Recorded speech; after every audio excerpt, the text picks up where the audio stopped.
Shalom Bapak Ibu dan Saudara-saudara, selamat berjumpa dengan saya Pendeta Minaria Purba. Sebelum kita mendengarkan firman Allah, mari terlebih dahulu kita berdoa. Damai sejahtera Allah, kasih sayang Tuhan Yesus Kristus, persekutuan Roh Kudus menyertai, memberkati, serta memberikan hikmat dan kebijaksanaan di saat kamu mendengar, merenung, dan melakukan firman Allah. Amin.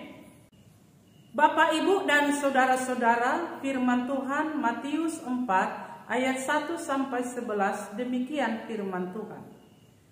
Yesus dibawa oleh Roh ke padang gurun untuk dicobai iblis. Dan setelah berpuasa 40 hari dan 40 malam, akhirnya laparlah Yesus. Lalu datanglah si pencoba itu dan berkata kepadanya, "Jika engkau anak Allah, perintahkanlah supaya batu-batu ini menjadi roti." Tetapi Yesus menjawab, "Ada tertulis, manusia hidup bukan dari roti saja, tetapi dari setiap firman yang keluar dari mulut Allah."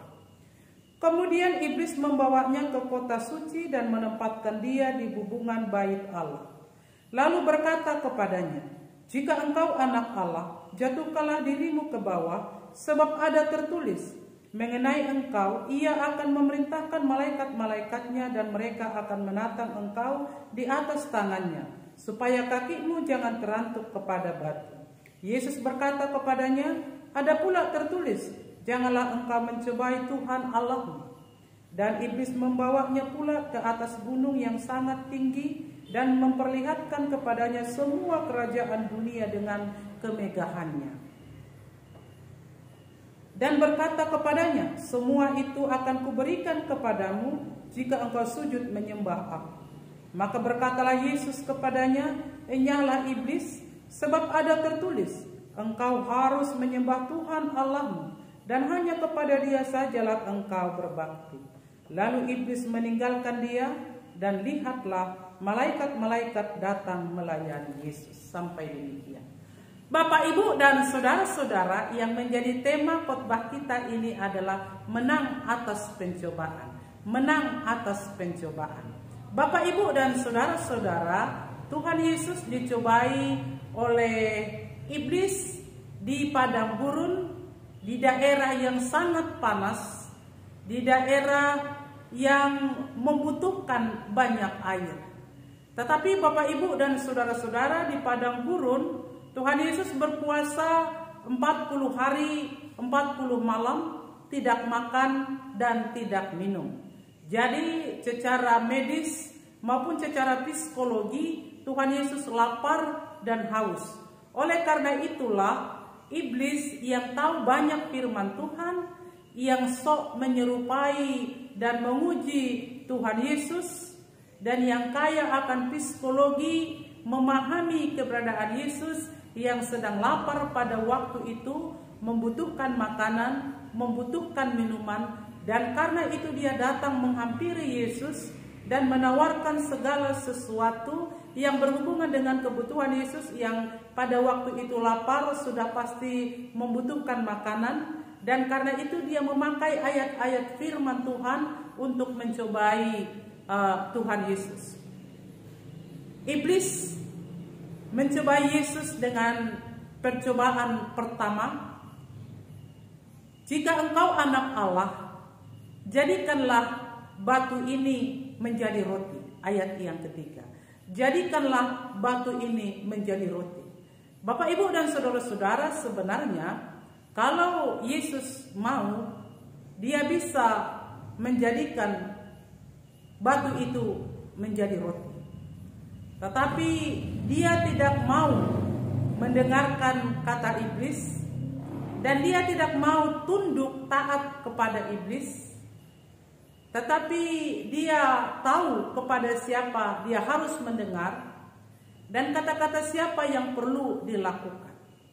Dia tahu firman yang perlu dilakukan adalah firman dari Tuhan Yesus Kristus. Ayat 4 dia katakan, "Ada yang tertulis bahwa manusia hidup bukan dari roti saja, tetapi dari setiap firman yang keluar dari mulut Allah." Bapak, Ibu, dan saudara-saudara, firman Tuhan lebih pedas, yang artinya bahwasanya roti itu sangat dibutuhkan oleh orang lapar supaya dia kenyang. Karena secara medis, kebutuhan jasmani kita hidup butuh makanan, ya kan? Dan karena makan itu kita berkarya. Tetapi Tuhan berkata bahwa manusia itu hidup bukan dari roti saja, tetapi dari setiap firman yang keluar dari mulut Allah. Berarti makanan rohani kita yang sesungguhnya adalah firman Tuhan. Jadi siapa yang haus dan lapar akan kebenaran, datanglah kepada Tuhan supaya dipuaskan. Untuk itu Matius pasal 5 dikatakan, berbahagialah orang yang lapar karena mereka akan dipuaskan. Bapak, Ibu, dan saudara-saudara, pencobaan yang kedua yang diberikan iblis kepada Yesus adalah Yesus dibawa ke atas gunungan yang sangat tinggi, dan karena itu dia berkata kepada Yesus, "Jatuhkanlah dirimu ke bawah, karena malaikat-malaikat di sorga akan menatang engkau, dan kakimu tidak akan jatuh kepada tanah." Tetapi Tuhan Yesus berkata, "Engkau tidak boleh memuji Tuhan." Ini luar biasa, Bapak, Ibu, dan saudara-saudara. Perintah dari perkataan dari Tuhan Yesus bahwa tidak bisa memuji Tuhan. Karena terkecuali kalau Maliaki 3 ayat 10 Tuhan berkata, "Ujilah aku, apakah aku tidak membukakan tingkap-tingkap langit bagimu." Lain daripada itu tidak ada.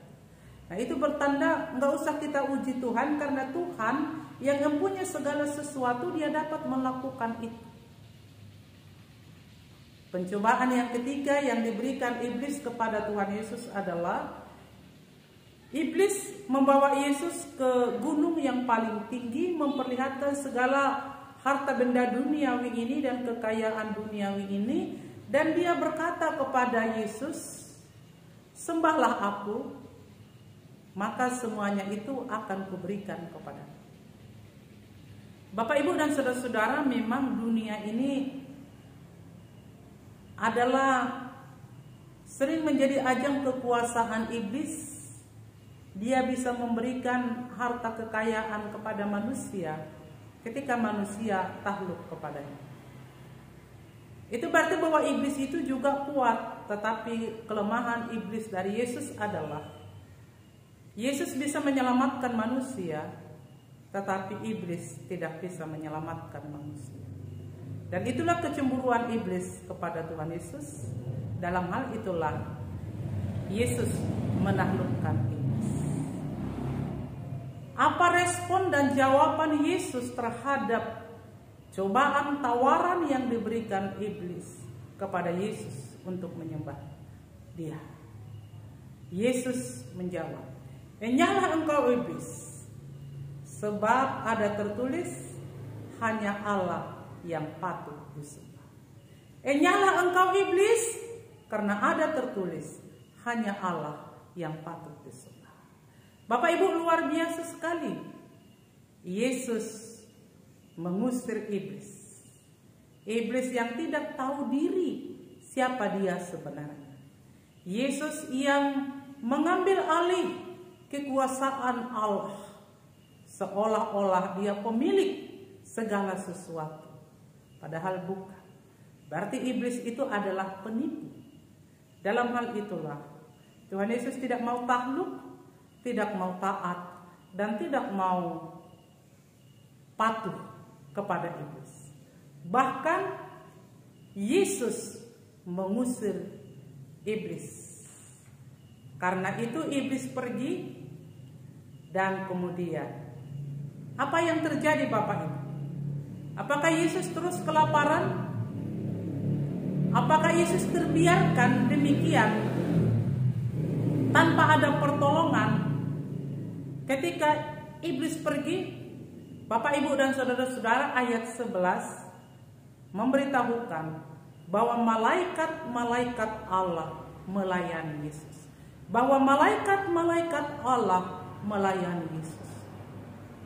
Mendengarkan perkataan Yesus, mengetahui kebutuhan Yesus dan memberikan kebutuhan Yesus, termasuk makanan, termasuk minuman, termasuk apapun yang dibutuhkan Yesus pada waktu itu.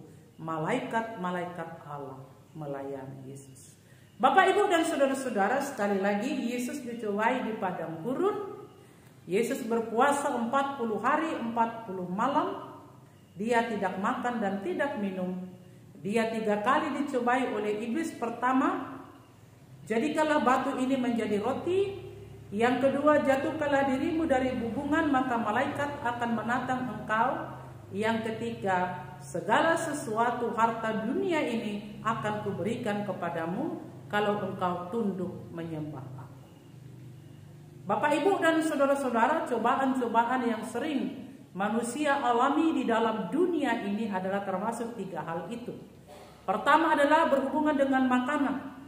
Yang kedua berhubungan dengan jabatan. Yang ketiga berhubungan dengan harta. Berhubungan dengan makanan, banyak orang menghalalkan berbagai cara untuk mencukupkan segala kebutuhan. Tapi sekali lagi kita diingatkan firman Tuhan pada saat ini, bahwa manusia hidup bukan dari roti saja, tetapi dari setiap firman yang keluar dari mulut Allah. Ini diingatkan kita bahwa berbahagialah setiap orang yang mendengar, merenung, dan melakukan firman Allah. Bapak, Ibu, dan saudara-saudara, gunakan waktu saat teduh, gunakan waktu membaca Alkitab, supaya rohani kita dipuaskan oleh firman Tuhan. Apalagi saat ini kita memasuki minggu Lent pertama, adalah puasa yang kita pahami adalah setiap hari Kamis setelah makan malam sampai hari Jumat makan sore.